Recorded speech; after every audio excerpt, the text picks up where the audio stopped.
Hey friends, it's Jeannie here today for Not Too Shabby, and I'm sharing this one layer scene card using Sunny Studio Stamps Balloon Rides. This stamp set has a large hot air balloon and a bunch of different critters as well as some decorative items. Personally, I went into this card unsure of what I was going to do because I couldn't really decide which critter I wanted to use in the hot air balloon, and I had originally thought that this would end up being an interactive card, which it definitely is not. It ended up being a one-layered scene card. Because I couldn't decide which critter I wanted to use, I decided to use all of them, and I thought it would be really cute if I had them all peeking above a wall and watching the hot air balloons float by together. And so that's what I did. I lined them up using one of the Misty Corner rulers, and that way I was able to get them all straight. I did a bit of simple masking for the hot air balloon and the clouds because I wanted one cloud in front and one cloud behind. I did create a mask using Eclipse masking paper, and you'll see that the hot air balloon, I only did a partial mask for it because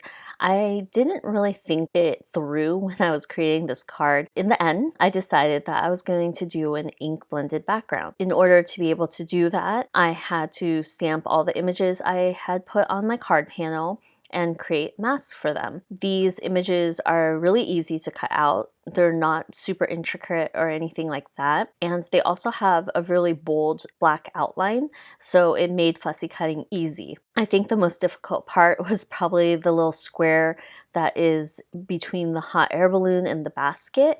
And that was easy to do. You just fold it, snip a little bit in the middle, and then cut out that square area. So once I have everything masked off on my card panel, I'm going to mask off the bottom portion of my card panel and ink up the wall using Hickory Smoke Distress ink with a Trinity Stamps blending brush. And then once I finish the wall, I will remove that mask, move it to the wall, and then work on the sky. When I first started card making, I really invested my money into distress inks because I thought it was really versatile to use, and also I didn't have very many Copic markers, so it was challenging to be able to color up a background using markers. The inks were something that I relied on heavily to create my backgrounds, and this is what I'm doing here today. This is kind of like one of the cards that I would have made as a card maker when I first started out. I really love blending a background,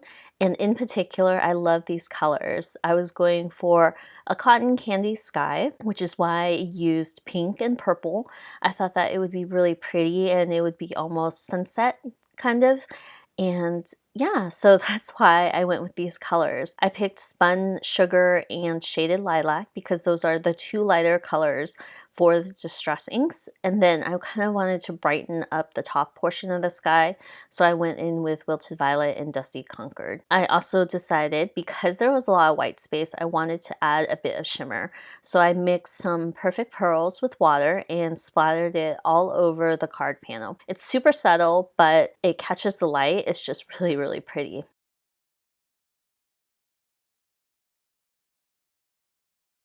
For the wall I created, I had marked it off in pencil. So I'm going to go in with a Copic friendly marker just to mark off that line so it matches the bold outline of all the images. Once I did that, my scene is more or less complete and I just need to color everything up. So anytime I do a scene card, it's usually a lot of ink blending and a lot of coloring.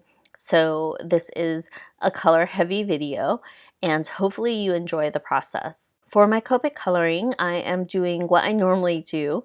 I use about 3 markers per color. I will go in with the darkest, marking off all the shadows of a particular image. For the clouds themselves, I actually added a bit of circular patterns to the clouds so they looked a bit fluffy. Then I'll go in with a mid-tone and then with my lightest color just to blend everything out so it doesn't look too harsh. So I do this with all the little images I'm coloring, and I thought it would turn out really sweet. I really love that background. I did decide to go for bolder colors for the sun and for the hot air balloon because I really wanted it to pop against that light sky. And the sky kind of reminds me of those clouds that happen every once once in a while where it's just cotton candy skies and it's so pretty, and a picture just never captures the gorgeousness of the skies. I haven't seen one of these cotton candy skies lately, but I think I just haven't been out when the sun has been setting. I do miss seeing them when I come home from work and it's about sunset and you just look up and you're just kind of in awe of the sky. I do miss that. So this card is really fun for me because I think that the critters are kind of living out one of the things I want to do that's on my bucket list, and it's riding a hot air balloon. I know that none of them are in it, but I think that just the idea of being able to go onto a hot air balloon would be really fun. Because of the pandemic, like this past year, I haven't been able to do much of anything. And so now I'm kind of getting a bit antsy thinking about all the things I want to do after it's safe to do so and this pandemic is over. So I am writing out a list of all my bucket list items because I really do want to achieve them. I find it a bit humorous that I've actually gone skydiving before I've gone onto a hot air balloon, because a hot air balloon just seems fairly a stroll in the park compared to jumping off of a plane. When you do things off your bucket list, it kind of either you plan it or it just happens. And for skydiving, it actually just happened. We were there in Hawaii because my sister and my cousin, they're the same age, had graduated college.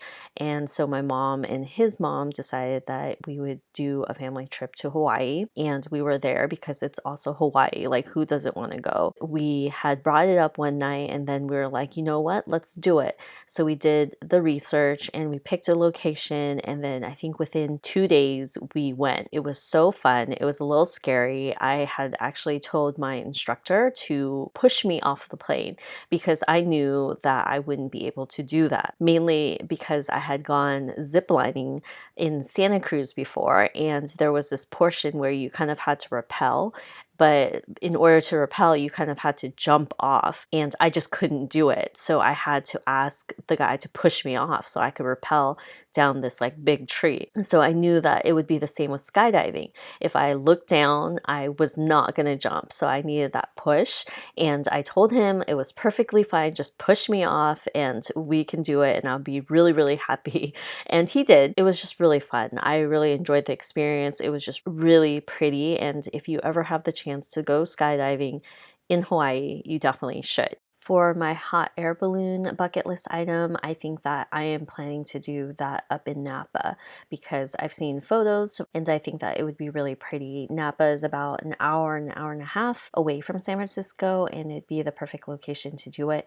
They have good weather. I think the only concern would be maybe not going during wildfire season, because in the past few years there have been a lot of fires up in Napa, but I think it would be gorgeous regardless because they have the wineries and the vineyards, and it would just be really pretty to see from a hot air balloon. So that's on my list. Normally I am a total homebody. I don't really want to do anything, but usually if it's on my bucket list, I will make the time to do it, just because how else would you get that experience unless you made it happen yourself? And because I've been cooped up in the house for like a year, I've been more anxious to get out. So back to the card, I stamped the sentiment directly on the bottom portion of the card, and the wall kind of looked empty to me, so I chopped off about 1/4 of an inch so I could mat this on purple cardstock, and I really like how that looks peeking from the top and bottom. I also still thought that the card was a little bit empty because there's a lot of space on the wall area and then in the sky,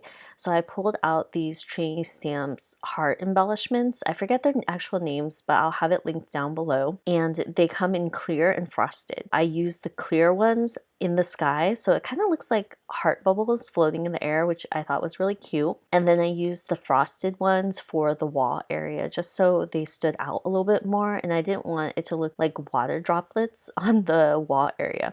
But once I had those embellishments in place, this card is done, and I'm really happy with how this card turned out. It's just a cute little scene.